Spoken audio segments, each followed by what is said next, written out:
हिंदुस्तान जो है एक बहुत ही खूबसूरत मुल्क है और इस खूबसूरत मुल्क के जो हम बदनसीब लोग हैं। सारी चीज़ें देख के समझ में आता है, बेरोजगारी, भुखमरी, रेप, बलात्कार, अशिक्षा, हमारी महिलाओं को शिक्षा नहीं दिया जा रहा है, बहुत सारे स्कूल बंद हो रहे हैं, पेपर लीक हो रहा है। ये सारी समस्याओं को अगर मैं ध्यान दें तो एक शब्द में कहना चाहूँगी, इस देश का सिस्टम फेल हो चुका है। सरकार वही सोचना ही बंद कर दी है जनता के बारे में। बच्चों का चाहे भविष्य ही खतरे में जाए, उनके लिए कोई मायने नहीं रखता। जब ये सरकार आई थी तो हमें भी लगा था अच्छे दिन आएंगे, अच्छे दिन, और मैं भी उसी लाम लपेट में थी, बट आज मेरा कुछ भ्रम टूट सा रहा है। अच्छे दिन का झांसा देके अच्छा फांस लिया है, तिनका मार के तुमने जिंदा लाश किया है। बूढ़े बच्चे नर और नारी सब पे चला रहे तुम आरी, सैन कृषक बेटी और गंगा रोज रो रहे बने दुखारी। देश हमारा चाय हो गया चुस्की ले ले पिए ज्वारी, सर्व सुगंधी देश का तुमने कैसा हाल किया है।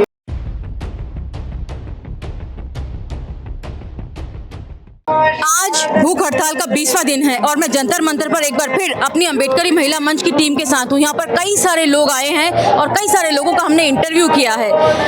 एक और इंटरव्यू, मैडम आपका नाम क्या है? गीता गंगोत्री। गीता गंगोत्री जी, आप यहाँ पर आई हैं तो आप यहाँ क्या सोच कर आई हैं धरने को? बस यही कि जो हमारे बच्चे यहाँ बैठे हैं वो अपने आप को अकेला न समझे, वो खुद को अकेला न समझे। और मैं भी चाहती हूँ कि इस देश में जो भी ऐसा व्यक्ति है, कोई भी हो, मंत्री हो या ऐसे जो भी लोग हैं, अगर वो अपनी जिम्मेदारी नहीं संभाल पा रहे हैं तो उनको दूसरे को देने में जरा भी हिचकिचाहट नहीं होनी चाहिए। इतनी देर क्यों? ओके, यहाँ पर धर्मेंद्र प्रधान के इस्तीफे की बात हो रही है जी। और आपको क्या लगता है, क्या इस्तीफा हो जाने से सारा सिस्टम दुरुस्त हो जाएगा? नहीं, सिर्फ इस्तीफा इसका सॉल्यूशन नहीं है। जो एक अव्यवस्था है शिक्षा विभाग में, एक भ्रष्टाचार है, उसको भी ख़त्म करना होगा। और ये बार बार चूँकि दोहराया ना जाए, इसलिए ये प्रोटेस्ट कर रहे हैं बच्चे हमारे, और हम इनके साथ हैं और हमेशा रहेंगे। 20 दिन हो गए हैं हंगर स्ट्राइक को, और क्या ये बच्चे भगत सिंह के रास्ते पर चल निकले हैं, जहां अंग्रेज सरकार के बहरे कानों को सुनाने के लिए 63 दिन की भूख हड़ताल की थी बच्चों ने? क्या उतना यहाँ पर भी चलना पड़ेगा? शायद उससे भी ज़्यादा, उससे भी ज़्यादा, क्योंकि जब लोग सुने ही ना, अंधे बहरे गूंगे हैं, तो वैसे लोगों को जगाना और जगाने में, दोनों में बड़ा वक्त लगेगा। आज 20 दिन हो गया, हम एक दिन भी किसी को भूखा नहीं देख सकते। हमारी जो संस्कृति है कि हम कहते हैं सर्वे भवन्तु सुखिनः, ठीक है, सर्वे सन्तु निरामयाः, सर्वे भद्राणि पश्यन्तु मा कश्चित् दुःख भाग् भवेत्। हम किसी के लिए भी दुख और दर्द को बर्दाश्त नहीं कर सकते। तो ये क्या सिर्फ मंत्र है या हकीकत भी है? यहाँ 20 दिन से मैं अभी देख के आई हूँ, स्टेज के नीचे से आंखें नम है। और मैं दो चीज़ें और बोलना चाहूँगी यहाँ से। जब ये सरकार आई थी तो हमें भी लगा था अच्छे दिन आएंगे, अच्छे दिन, और मैं भी उसी लाम लपेट में थी, बट आज मेरा कुछ भ्रम टूट सा रहा है। अच्छे दिन का झांसा देके अच्छा फांस लिया है, तिनका मार के तुमने जिंदा लाश किया है। बूढ़े बच्चे नर और नारी सब पे चला रहे तुम आरी, सैन कृषक बेटी और गंगा रोज रो रहे बने दुखारी।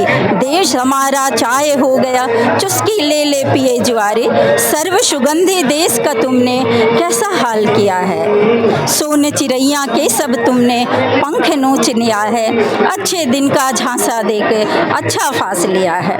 हम लास्ट में, ये मेरी कविता है, मेरी शिकायत है, और जब लोग दुखी होते तो अपने लोगों से शिकायत भी करने का उनको अधिकार है। मैंने जब सत्ता दिया है तो हमारी उम्मीद भी उन्हीं से है, और मैं नहीं चाहती हूँ कि और वो हमें तकलीफ में रखे। आए सत्ता के लोग, और एक बूढ़ा व्यक्ति जो भूख से मर रहा है उसके अनशन को तुड़वाएं। सारे भारत के लोगों से जो भी वरिष्ठ लोग हैं जो उनको मना सकते हैं वो आए, और उनका आज भूख हड़ताल जो वो बैठे हुए 20वां दिन है, ये अनशन टूटना बहुत ज़रूरी है। अगर सरकार नहीं सुनती है, ना सुने, हम हमारे लिए उनका जिंदा रहना, उनका बचना और उनका दिशा निर्देश देना बहुत ही आवश्यक है। इस जंग से अभी कई जंग और लड़ना जरूरी है, जिसके लिए कि हम सब इकट्ठे हुए। ये तो हार भी गए तो कोई बात नहीं, हम फिर जंग लड़ेंगे, लेकिन हम उनको हार गए तो हम नहीं बचेंगे। थोड़ा और सब्र किया तो फिर पछताएंगे, भूखे प्यासे लाल हमारे जान से जाएंगे। बहुत बहुत शुक्रिया गीता जी। ये थी गीता गंगोत्री जी। इन्होंने अपने कविता के माध्यम से अपना दुख यहाँ पर व्यक्त किया है। बच्चों के भूख हड़ताल को देखकर ये बहुत द्रवित हैं। इनकी कविता से भी ये जाहिर होता है। अच्छे दिन का झांसा देकर अच्छा फांस लिया है। शुक्रिया गीता जी। जंतर मंतर पर हूँ। आज भूख हड़ताल का 20वां दिन है। सोनम वांगचुक जी की तबीयत बिगड़ रही है। बाकी और भी आयशा के बच्चे भी जो हैं वो अब जो है उनकी सेहत काफ़ी हद तक बिगड़ गई है। क्वारंटीन 2 पर पहुंच गया है। शुगर लेवल काम होते जा रहा है, और इसी बीच में जो है अब जो है धीरे धीरे ये लग रहा है कि ये प्रोटेस्ट जो है अपना हुजूम पकड़ते जा रहा है। इसी बीच में अम्बेडकरी महिला मंच की रायबरेली से और दिल्ली से भी कई महिलाएं यहाँ आई हुई हैं। उनसे ही जानते हैं कि वो इस प्रोटेस्ट को, इस धरना प्रदर्शन को कैसे देखती हैं, क्या सोचती हैं, और इसको किस तरह से सपोर्ट कर रही हैं या फिर अपनी राय क्या रखती हैं। जी मैम। सर, इसमें जो है कि धरना प्रदर्शन अब काफ़ी जैसे जैसे बढ़ रहा है तो सरकार की उम्मीदें भी कम ही नज़र आ रही कि वो इस्तीफ़ा देंगी। तो क्योंकि इतना दिन हो गया, वो उनका कोई अपने तरफ से कोई भी वो नहीं आया कि क्या उनका व्यू है। तो अब जो भी है। अच्छा, बच्चों के गुनाहगार कौन साबित होंगे? सरकार छोड़ दी है, आपको नहीं खाना है मत खाइए, मर हाँ, वही क्या कीजिएगा? क्या सोचते हैं लोग? सोचते क्या हैं? सोचने का यही है कि भाई अब अपने आप से चलते रहें, अपना खाओ या ना खाओ। हाँ, सरकार वही सोचना ही बंद कर दी है जनता के बारे में। बच्चों का चाहे भविष्य ही खतरे में जाए, उनके लिए कोई मायने नहीं रखता। उनके रवैये से तो यही महसूस होता है। क्या आपको लगता है कि आक्रोश अब बढ़ रहा है धीरे धीरे? हाँ, देश में आक्रोश तो बढ़ रहा है। जिस हिसाब से आज 19वां दिन चल रहा है भूख हड़ताल का, और लोग आ रहे हैं, जैसे हम लगभग 4 से 5 लोग रायबरेली से चल के आए हुए हैं। मुझे जो जानकारी मिली है कि 20 तारीख को रायबरेली से बड़े पैमाने पे लोगों को आने की आसार है, और ज़्यादा से ज़्यादा लोग हमें लग रहा है कि रायबरेली से आने वाले हैं। अम्बेडकरी महिला मंच की महिलाएं हैं, और यूपी में और यूपी सहित तमाम देश में, पूरे भारतवर्ष में धीरे धीरे मध्यम मिडिल स्कूल और लोअर स्कूल बंद किए जा रहे हैं या मर्ज किए जा रहे हैं। ऐसे में पिछड़ी जाति और दलित जातियों की बच्चियाँ, खासकर से बच्चियों की बात कर रहा हूँ मैं, वो कैसे शिक्षा ग्रहण करती? उत्तर प्रदेश में 1.5 लाख लगभग विद्यालय, प्राइमरी और जूनियर मिलाकर 1.5 लाख के आसपास विद्यालय बंद कर दिए गए। तो सरकारी विद्यालयों में हमारे गरीब परिवार के बच्चे एजुकेशन के लिए वहाँ पर जाते हैं। कोई व्यापारी, कोई बिजनेसमैन, कोई सरकारी कर्मचारी या कोई अधिकारी के बच्चे वहाँ पर, ना कि वहाँ का खुद का अगर जो टीचर है उसके भी बच्चे उस विद्यालय में पढ़ने के लिए नहीं जाते हैं। तो जिस तरह से सरकार देश में गरीब का पतन कर रही है, उस तरह से देश का विकास नहीं हो सकता।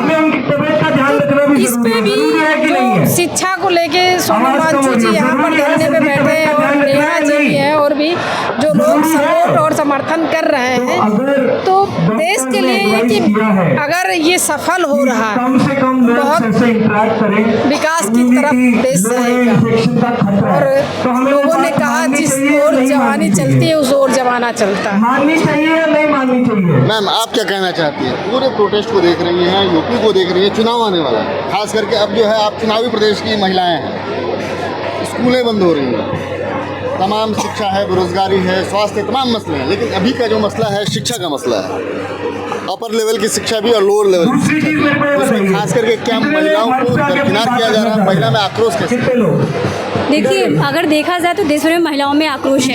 अगर महिलाओं में आक्रोश आता है तो हम सब यहाँ दिखाई ना दें, पहले। दूसरी बात ये है, एक लाइन में आपको बताना चाहूँगी कि ये सारी चीज़ें देख के समझ में आता है, बेरोजगारी, भुखमरी, रेप, बलात्कार, अशिक्षा, हमारी महिलाओं को शिक्षा नहीं दिया जा रहा है, बहुत सारे स्कूल बंद हो रहे हैं, पेपर लीक हो रहा है, ये सारी समस्याओं को अगर मैं ध्यान दें तो एक शब्द में कहना चाहूँगी, इस देश का सिस्टम फेल हो चुका है। और वो ऐसा सिस्टम फेल हुआ है, अगर इस देश का सिस्टम फेल हुआ है तो केवल वो सिस्टम नहीं हार रहा है, बल्कि इस देश के युवाओं की जिंदगानी और जवानी बर्बाद हो रही है। तो मेरा ऐसा मानना है कि हम महिलाएं अगर इस देश में अपने आप को आक्रोशित समझना चाहती हैं तो ये जो आंदोलन युवाओं का चल रहा है, हमें पूरी तन मन धन से सपोर्ट करना चाहिए। मैं एक वाक्य आपसे शेयर करना चाहती हूँ, बहुत महत्वपूर्ण वाक्य है, शायद ये चीज़ें बहुत अच्छा मैसेज लोगों में जाएगा।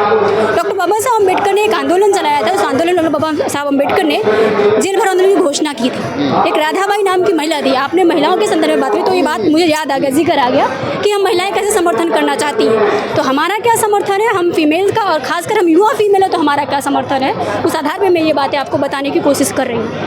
राधाबाई नाम की महिला को ये कहा गया कि हमें जेल भरो आंदोलन करना है। बाबा साहब अम्बेडकर चिंता में बैठे कि हमने घोषणा तो कर दी, कोई जाएगा कि नहीं जाएगा। तो उन्होंने जब चिंता में बैठे तो राधाबाई नाम की महिला ने पूछा डॉक्टर बाबा साहब अम्बेडकर से, बाबा साहब अम्बेडकर क्या बात है, बहुत चिंतित दिख रहा है। तो उन्होंने कहा मैंने आंदोलन की घोषणा तो कर दी, लेकिन डर इस बात का है कोई जाएगा कि नहीं जाएगा। जैसे यहाँ लोग ये चीज़ डर रहे हैं 20 को कितने लोग आएंगे, कैसे जाएंगे, ये चीज़ें भविष्य भूतकाल में भी हो चुकी हैं। तो उस समय क्या हुआ, राधाबाई नाम की महिला ने कहा बाबा साहब अम्बेडकर से, डॉक्टर बाबा साहब अम्बेडकर कोई जेल जाए या ना जाए मैं अकेले जेल जाऊँगी। वो महिला जेल गई। जब जेल गई तो वहाँ से जब निकल के आई तो जज साहब ने कहा आप अपना गुनाह कबूल कर लीजिए, आपको बाजिद बरी कर देंगे। तो उन्होंने कहा जज साहब आपका काम फैसला सुनाना है, सलाह देना नहीं, आप अगर गलती मेरी तो मुझे आप सज़ा दीजिए। उनको जज साहब ने सज़ा दे दी। जब वो और आगे आई तो पत्रकार महोदय ने पूछा आप जेल क्यों जाना चाहती हैं। बोले हमारे गुरु ने, जिन्होंने इस देश में मुहिम शिक्षा का चला, उन्होंने ये कहा है कि अगर ये लड़ाई लड़नी है तो हमें इलेक्शन की नहीं बल्कि जनरेशन की लड़ाई लड़नी होगी। जब भी बात उन्होंने कही, बोले आपको क्या मिलेगा, आप महिला आपको क्या मिलेगा। तो उन्होंने कहा हमें कुछ मिले या ना मिले, आने वाली पीढ़ी को मिलना चाहिए। तो हम महिलाएं देश भर में ये आंदोलन इसलिए करना चाहती है कि अभी की लड़ाई हम केवल अभी की नहीं लड़ाई, जनरेशन की लड़ाई। तो अभी आपने जो बातें छेड़ी कि हम चुनावी क्षेत्र से बिलोंग करते हैं, तो इलेक्शन के मकसद से हम यहाँ जनरेशन के मकसद से आए हैं। बिल्कुल, मकसद पाक साफ होना चाहिए, पाक साफ है भी, लेकिन क्या इसका असर खास करके ग्रामीण महिलाओं या बच्चियों पर पड़ रहा है, और पड़ रहा है तो कैसे पड़ रहा है, उनके परिवार पर कैसे? मैं एक बहुत रूरल क्षेत्र से बिलोंग करती हूँ, इवन मैं ऐसे क्षेत्र से बिलोंग करती हूँ जहाँ से मैं अकेली फीमेल निकल के स्टडी में आई। तो आज भी उस गांव की महिलाओं को ये है कि ये नाम जब सुनते हैं सोनम वांगचुक है, बहुत सारे ऐसे हमारे स्टूडेंट्स हैं, बहुत सारे संगठन के लोग यहाँ इकट्ठा हुए हैं, वो इस देश की बच्चों के जो पेपर लीक की समस्या है, जिनकी वजह से बच्चे आज कहीं टॉप लेवल पे बैठे होते, उन बच्चों के घर की ज़िंदगी आज कुछ और होती, तो वहाँ से निकल के वो बच्चे यहाँ तक पहुँचे और वो आत्महत्या तक उनको मजबूर किया गया। मैं ये कहूँगी वो आत्महत्या तक मजबूर किया गया और एक तरीके से वो हत्या ये तरीके से। तो वहाँ तक वो महिलाएं बहुत समर्थन में आ रही हैं और महिलाओं का ऐसा कहना है कि अगर हमें ज़रूरत पड़ी इस देश के लिए तो हम कुर्बान देने के लिए भी तैयार हो जाएंगे। यहाँ किसी भी तरह की घटना हो रही है, ऑकरेंस घटना इन द सेंस कि अगर इनमें से किसी बच्चे कोई भी बच्चे हताहत हो रहे हैं या वांचुक के सेहत पर कोई ज़्यादा गंभीर प्रभाव पड़ रहा है, तो उसका खामियाजा या उसका गुनाह किसके सर जाएगा, सरकार के, दीपके के, आंदोलनकारियों के, किसके?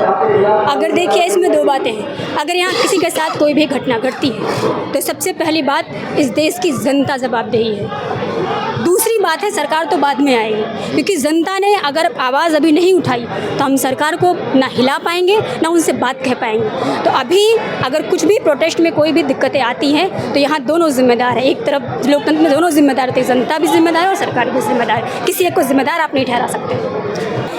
पूरे प्रोटेस्ट को आप कैसे देखें? 20 दिन हो गए जी। बच्चे भी भूख हड़ताल पर हैं, सोनम वांगचुक भी भूख हड़ताल पर हैं। अगर इस जगह पर, इस दहलीज पर जो है सरकार अड़ी हुई है, हम बात नहीं करें, आखिर आगे का रास्ता क्या निकलेगा? जी देखिए, ये पहली बार ऐसा हो रहा है कि 20 दिनों से ऐसा कुछ हो रहा है कि कोई एक सोनम वांगचुक कोई आम शख्सियत नहीं है, 20 दिनों से प्रोटेस्ट कर रहे हैं। और ऐसा भी नहीं है कि उनके एक बार प्रोटेस्ट करने से जो है मसले का हल निकलेगा, लेकिन ये चीज़ है कि एक चीज़ की शुरुआत हो रही है। लोग जो है वैलिडेशन मांग रहे हैं चीज़ों की, तो ये बहुत अच्छी चीज़ है। ऐसा भी नहीं है कि रिजल्ट एक बार में ही निकलेगा आपका, बट ये है कि एक शुरुआत हो गई है किसी चीज़ की। क्या सोनम वांगचुक के बलिदान के बाद ही कोई नई जागृति होगी? देखिए, बलिदान तो हम नहीं चाहेंगे कि वो ऐसा कुछ हो, फॉर अल्लाह ताला बचाए ऐसी चीज़ कोई भी हो, बट ये है कि ये बहुत मतलब एक बुरी सिचुएशन में आ चुका है ये इशू कि पिछले 20 दिनों से जो है वो भूख हड़ताल में इसी मुल्क का एक शहरी है। ये बहुत ही मतलब कानून, ये जो सियासतदान है या जो कुछ भी मेन स्ट्रीम है, उनके कानून तक जो नहीं होंगे, तो ये बहुत ही जो है तशवीशनाक सिचुएशन है। सरकार अगर नहीं झुकती है तो आगे की क्या रणनीति हो सकती है? क्या देखिए, हम भी बहुत दूर से आए हैं, हम सिर्फ और सिर्फ सोनम वांगचुक जी को देखने के लिए आए हैं, लेकिन हम जो है हम कोई भी प्लानर नहीं है। हम किसी भी चीज़ को जो है, हम यहाँ पर देखिए अभिषेक जी है यहाँ पे, तो ये वही इस सवाल का जवाब जो है ना वही दे सकते हैं। बट ये है कि जो कुछ भी हो रहा है, क्योंकि पिछले 20 दिनों से वो भूख हड़ताल पे है, एक आम शहरी की ये बहुत तकलीफ दह चीज़ है कि वो 20 दिनों से हड़ताल पे है और किसी को तशवीश ही नहीं हो रही किसी चीज़ की। आप कहाँ से आए? जी, मैं जम्मू कश्मीर से आया हूँ। देखिए, पूरे प्रोटेस्ट को सपोर्ट का जो है हिंदुस्तान के कोने कोने से लोग पहुंच रहे हैं। अरुणाचल प्रदेश से भी मिले हैं लोग, कुछ नागालैंड से भी आए हैं, जम्मू कश्मीर से भी मिले हैं, यूपी से भी आ रहे हैं, बिहार से भी लोग आ रहे हैं। कल के प्रोटेस्ट को लेकर क्या कह रहे हैं? हिंदुस्तान जो है एक बहुत ही खूबसूरत मुल्क है, और इस खूबसूरत मुल्क के जो हम बदनसीब लोग हैं, जिन पे जो भी हावी हुए हैं, सही तरह से उन्होंने जो है हमेशा अपनी चीज़ों को लेकर जो है काम किया है। बहुत शुक्रिया। ये बहुत अच्छी बात इन्होंने कही कि हिंदुस्तान एक बहुत खूबसूरत मुल्क है, उस खूबसूरत मुल्क के हम लोग बदनसीब लोग हैं, जहां हमने खुद से सत्ता चुनी और सत्ता हमें रौंदने के लिए तैयार है। इस बुलडोजर के नीचे सोनम वांगचुक आते हैं और ये सारे बच्चे, जितने भी बच्चे यहाँ प्रोटेस्ट कर रहे हैं, भूख हड़ताल पर हैं, क्या वो रौंदे जाते हैं या उनको सहारा दिया जाता है? आने वाला वक्त बताएगा। वैसे फ़िलहाल कल जो है एक बड़ा संसद मार्च का आह्वान किया गया है, और देखते हैं कि लोगों को कितने लोग पहुंचते हैं और उसका सरकार पर क्या असर पड़ता है। तब तक देखते रहिए, जुड़े रहिए अम्बेडकर नामा। हमारे चैनल को लाइक कीजिए, शेयर कीजिए, सब्सक्राइब कीजिए। बहुत बहुत शुक्रिया।